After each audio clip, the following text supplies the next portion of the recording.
Hi friends, welcome to ఎక్తి kitchen. నేను మీ శ్యామల. ఈరోజు మన ఎక్తి కిచెన్లో ఇవాల్టి రెసిపీ వచ్చేసి స్వీట్ రెసిపీ అండి. గోధుమ రవ్వతో మోతీచూర్ లడ్డుని ప్రిపేర్ చేస్తున్నాను. మోతీచూర్ లడ్డు అయితే చాలా టేస్టీగా ఉంటుందండి. అలాగే తక్కువ టైంలో ఈజీగా కూడా ప్రిపేర్ చేసేసుకోవచ్చండి. గోధుమ రవ్వతో మోతీచూర్ లడ్డు తయారీ విధానం చూసేద్దామా. దీనికోసం ముందుగా స్టవ్ ఆన్ చేసుకొని స్టవ్ మీద ఏదైనా ఒక ప్యాన్ పెట్టేసుకొని అందులోకి 2 టేబుల్ స్పూన్ల వరకు నెయ్యిని వేసుకొని నెయ్యి హీట్ అయ్యాక అందులోకి 1 కప్పు వరకు గోధుమ రవ్వని యాడ్ చేస్తున్నానండి. ఈ గోధుమ రవ్వని ఆయిల్లో మీడియం ఫ్లేమ్లో పెట్టుకొని ఒక 5-10 నిమిషాల పాటు చక్కగా వేపుకోవాలండి. ఈ విధంగా కలుపుతూ మీడియం ఫ్లేమ్లో ఉంచుకొని కాస్త కలర్ చేంజ్ అయ్యేంత వరకు ఈ విధంగా ఫ్రై చేసుకోవాలి. ఇలాగే కలుపుతూ 5-10 నిమిషాల పాటు మంచి స్మెల్ కూడా వస్తుందండి వేపేటప్పుడు. ఈ విధంగా వేపుకుంటే సరిపోతుంది. ఇప్పుడు మనం గోధుమ రవ్వని ఉడికించుకోవడానికి వాటర్ని యాడ్ చేసుకుందాం. వాటర్ వచ్చేసి ఒక 3 కప్పుల వరకు యాడ్ చేస్తున్నానండి. 1 కప్పు గోధుమ రవ్వకి 3 కప్పుల వరకు వాటర్ అయితే సరిపోతుంది. ఈ విధంగా గోధుమ రవ్వలోకి ఒక 3 కప్పుల వరకు వాటర్ని వేసేసుకోండి. వాటర్ మొత్తాన్ని యాడ్ చేసిన తర్వాత అంతా ఈ విధంగా కలిపేసుకొని దీనిపైన మూత పెట్టుకొని మీడియం ఫ్లేమ్లో ఉంచుకొని ఉడికించుకోండి. ఈ విధంగా మధ్య మధ్యలో కలుపుతూ ఉండాలండి. ఇలా కలిపేస్తూ మూత పెడుతూ రవ్వ ఉడికేంత వరకు ఉడికించుకోవాలి. చూడండి, ఇక్కడ మనకి రవ్వ అనేది ఉడకడం స్టార్ట్ అయిపోయింది. చూడండి, ఈ విధంగా మధ్య మధ్యలో కలుపుతూ ఇలా కలిపేసుకొని మూత పెట్టి రవ్వ ఉడికేంత వరకు ఉడికించుకోవాలి. ఇలా ఒక 7-8 నిమిషాల పాటు ఉడికించిన తర్వాత చూడండి, వాటర్ అంతా ఇనికిపోయి ఈ విధంగా రవ్వ అనేది ఉడికిపోయింది. చూడండి, ఈ విధంగా మెత్తగా ఉడికించుకుంటే సరిపోతుంది. ఇలా మనం చేత్తో రవ్వని పట్టి చూస్తే ఉడికిందా లేదో తెలుస్తుందండి. ఇలా మెత్తగా ఉడికించుకుంటే సరిపోతుంది. మెత్తగా ఉడకకపోతే మరికొన్ని వాటర్ వేసేసుకొని ఉడికించుకోవచ్చండి. నాకైతే ఇక్కడ రవ్వ అనేది చక్కగా ఉడికిపోయింది.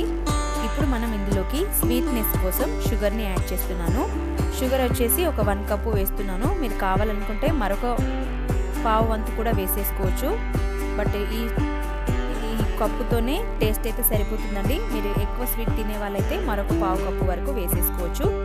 ఇందులో షుగర్ని యాడ్ చేసిన తర్వాత చూడండి, మొత్తం అంతా ఈ విధంగా కలిపేసుకుంటే మనకి మళ్ళీ రవ్వ అనేది ఇలా జారులాగా వచ్చేస్తుంది. చూడండి, ఇలా మొత్తం అంతా కలిపేసుకోవాలి. ఇందులోకి ఒక 1/2 టేబుల్ స్పూన్ వరకు ఇలాచీ పౌడర్ని యాడ్ చేస్తున్నాను. అలాగే కొద్దిగా ఫుడ్ కలర్ని కూడా వేసేస్తున్నానండి. మోతీచూర్ లడ్డు అన్నాను కదా, సో ఫుడ్ కలర్ని యాడ్ చేసేస్తున్నాను. ఇలా ఇలాచీ పౌడర్ మరియు కలర్ని యాడ్ చేసాం కదా, ఫుడ్ కలరు, మొత్తం అంతా కలిసేలాగా ఈ విధంగా కలిపేసుకోండి. ఇలా చక్కగా మొత్తం అంతా కలిపేసుకొని మీడియం ఫ్లేమ్లోనే ఉంచుకోవాలండి, లేదంటే అడిగంటిపోతుంది. మూత పెట్టి ఇదంతా దగ్గర పడేంత వరకు ఉడికించుకోవాలి. ఇక్కడ చూడండి, ఇందులోకి మూత తీసి సీడ్స్ని యాడ్ చేస్తున్నానండి. మన మస్క్ మిలన్ కర్బూజా గింజలు ఉంటాయి కదండి, వాటిని వేసేస్తున్నాను. ఈ విధంగా సరిపడా కర్బూజా గింజలను వేసేసిన తర్వాత మొత్తం అంతా కలిపేసుకోండి.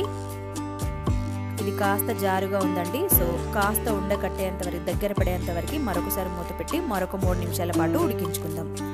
3 నిమిషాల తర్వాత మూత తీసి చూపిస్తున్నాను. చూడండి, ఇప్పుడు చూడండి, అప్పటికి ఇప్పటికి ఈ విధంగా దగ్గర పడిపోయింది కదా. ఈ విధంగా రవ్వ అనేది దగ్గర పడేంత వరకు ఉడికించుకోవాలి.